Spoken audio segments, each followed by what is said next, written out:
اس کے ساتھ صورتحال ایسی بھی ہوتی رہی کہ نبی اکرم صلی اللہ علیہ وسلم سے کوئی سوال کیا گیا، آپ خاموش ہو گئے۔ اب آج کا ایک انداز جو کچھ لوگوں نے معاذ اللہ پیدا کر دیا ہے، تو وہ بلکہ تقریروں میں بیان کرتے ہیں کہ تم جس پیغمبر کے علم کی ترانے پڑھتے ہو ان سے تو پوچھا گیا تھا، وہ چپ ہو گئے تھے، بیان ہی نہیں کر رہے تھے۔ یہ سوچ ہے کمینی سوچ، اور یہ سوچ ہے منصب نبوت سے بے ادبی والی سوچ۔ اور صحابہ کرام علیہم رضوان کا انداز کیا ہے؟ وہاں جو انداز ہے رب ذوالجلال نے آج بھی اہل حق کو وہی انداز عطا فرمایا ہے۔ بخاری شریف جلد نمبر 1 صفحہ نمبر 198 پر یہ حدیث شریف موجود ہے۔ ہمارے محبوب علیہ الصلوۃ والسلام فرما رہے تھے، ان مما اخاف علیکم من بعدی ما یفتح علیکم من زہرۃ الدنیا وزینتها، میرے بعد مجھے جن باتوں کا امت پر خطرہ ہے وہ دنیا اور اس کی زینت ہے، اس کے دروازے کھل جائیں گے، یہ مجھے خطرہ ہے امت پر۔ شرک کا خطرہ نہیں، لا اخاف علیکم ان تشرکوا بعدی، مجھے شرک کا خطرہ نہیں تم پر، مجھے دنیا کے دروازوں کے کھل جانے کا خطرہ ہے۔ جب آپ نے یہ فرمایا کہ دنیا آ جائے گی تو کہیں اس کی چمک میں امت ڈوب نہ جائے۔ ایک صحابی بولے، عجیب سوال کیا، کہنے لگے او یأتی الخیر بالشر، کیا خیر سے بھی شر برآمد ہو سکتا ہے؟ یا رسول اللہ صلی اللہ علیہ وسلم، دنیا رزق حلال اگر زیادہ آ جائے گا اس کا خطرہ پھر کیا؟ چونکہ حرام کی تو بات نہیں کی جا رہی، چوری اور ڈاکے سے آنے والے رزق کی بات نہیں کی جا رہی، کسب حلال سے اور رزق میں فراوانی ہو جائے گی۔ آج صفحہ پہ جن کو کھانے کو کچھ نہیں ملتا، کل انہی لوگوں کے پاس ہزاروں لاکھوں دینار آ جائیں گے، اور پھر آگے امت میں جو مال آنے والا تھا اس کا بیان کیا۔ صحابی کہتے ہیں مال تو خیر ہے یا رسول اللہ صلی اللہ علیہ وسلم، کیا خیر سے بھی شر برآمد ہو سکتا ہے؟ جب یہ سوال کیا صحابی نے تو کیا ہوا؟ ساکت النبی صلی اللہ علیہ وسلم، ہمارے نبی علیہ السلام خاموش ہو گئے۔ اب خاموش ہونے پر ایک ہے آج کے کند ذہن امتی کا تبصرہ اور ایک ہے صحابہ کا تبصرہ۔ ہم یہ بتانا چاہتے ہیں کہ ایسے جو مقامات ہیں رسالت کے، یہ شان رسالت ہے، ذرا ہوش سے بول، یہاں بولتے وقت اپنے تبصرے مت جھاڑو، جو سامنے بیٹھے تھے ان سے پوچھو کہ جنہوں نے نبوت کا چمکتا چاند اپنی آنکھوں سے دیکھا ہے اور جن کے ذہن کے آنگن میں اس چاند کی چاندنی براہ راست اترتی رہی ہے، ان صحابہ کرام علیہم رضوان سے پوچھو کہ وہ ایسے موقع کو سمجھتے تھے تو کیا سمجھتے تھے؟ ساکتا، جب نبی علیہ السلام خاموش ہو گئے، آج لوگوں نے دانت تیز کر رکھے ہیں، ایسے لفظ آتے جاتے ہیں تو فوراً بولنا شروع کر دیتے ہیں، دیکھو تم کہتے ہو نبی کا اتنا علم ہے، سوال ہوا تھا وہ چپ ہو گئے تھے۔ شرم نہیں آتی بولتے وقت ان لوگوں کو؟ اب صحابہ کرام علیہم رضوان کا انداز دیکھو، جب محبوب علیہ السلام خاموش ہوئے تو کسی نے یہ نہیں کہا کہ ہمارے پیغمبر کا تو علم ہی تھوڑا سا ہے، صحابی نے سوال کیا ہے اور سرکار چپ کر گئے ہیں معاذ اللہ۔ خیال تک کسی کو نہیں آیا، اور بولے ہیں تو عظمت نبی کو ظاہر کر کے بولے ہیں،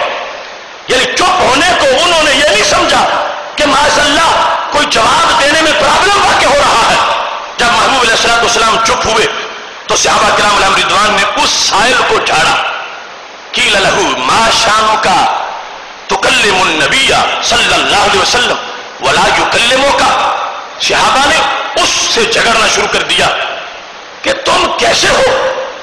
تم سے تو نبی علیہ السلام بولنا پسند ہی نہیں کر رہے، لہذا تمہارے سوال میں کوئی کمی ہے، تمہارے انداز میں کوئی کمی ہے، تو کلمو، تم بولتے ہو، سرکار مجھ سے بولنا پسند نہیں کر رہے۔ اب اس میں انہوں نے عظمت سرکار کی ظاہر کی، اور یقیناً وہ عظمت سرکار ہی کی تھی اور ہے، اور انداز بتا رہے تھے کہ امتی کا حق نہیں ہے کہ ایسے موقع پہ وہ معاذ اللہ اپنی زبان کھول لے اور منصب نبوت پر تنقید کرنا شروع کر دے۔ صحابہ کہتے ہیں محبوب چپ ہو گئے ہیں، اے سائل تیرا انداز ٹھیک نہیں، تیرا سوال ٹھیک نہیں، کوئی تجھ میں کمی ہے، سرکار تجھ سے بولنا پسند نہیں کر رہے، اور سرکار تیرے سوال کو اس لائق نہیں سمجھتے کہ اس کا جواب دیا جائے۔ یہ صحابہ کرام علیہم رضوان کا انداز اور اپنے طور پر یہ تبصرہ یہ واضح کر رہا ہے، یہ شان رسالت ہے، ذرا ہوش سے بول کہ صحابی سوال کرتے ہیں، وہ سائل نے سوال کیا، دوسرے اشخاص نبی علیہ السلام کے چپ ہو جانے پر سرکار کے بارے میں ایسا خیال نہیں آنے دیتے کہ کوئی جواب دینے میں پرابلم ہے، یہ سمجھتے ہیں کہ نبی علیہ السلام سائل کے دل سے واقف ہوتے ہیں، سائل کے حال سے واقف ہوتے ہیں، سائل کی کیفیت سے واقف ہوتے ہیں، سائل کے پس منظر سے واقف ہوتے ہیں، اور ہر چیز کو سامنے رکھ کے پھر جواب دیتے ہیں، اور کبھی چپ کر جاتے ہیں۔ اس میں بھلا سائل کا ہی ہوتا ہے کہ اگر بولا تو سب کچھ اس کا ظاہر ہو جائے گا، کبھی چپ کر دیتے ہیں تو قرآن مجید کہتا ہے یعفو عن کثیر، جب نہ بولے تو معاف کر دیتے ہیں، یہ نہیں کہ جواب نہیں آتا، معاف کر دیتے ہیں۔ اب یہاں پر صحابہ کرام علیہم رضوان نے شان نبوت کو بالکل بے غبار سمجھا ہے اور عظمت بیان کر رہے ہیں، یہ سمجھ رہے تھے کہ شاید صحابی یہ سائل کا سوال اچھا نہیں ہے، لیکن محبوب علیہ الصلوۃ والسلام نے تھوڑی دیر کے بعد جب سر اٹھایا، این السائل، پوچھا سائل کہاں ہے، پیار سے پوچھا۔ صحابہ کہنے لگے ہمیں پتا چلا کہ نبی علیہ السلام نے سائل کو پسند فرمایا ہے، کیونکہ پیار سے بولے ہیں، پیار سے اس کو آواز دی ہے، اور جو سر جھکایا تھا وہ اس لیے جھکایا تھا کہ رب ذوالجلال نے اپنی طرف سے وحی کا پیغام نازل فرمایا تھا۔ اب دیکھو کتنا سوچ کا فرق ہے، یہ جو پہلی بات ہے وہ کہی جا سکتی ہے معاذ اللہ اگر سوچ گندی ہو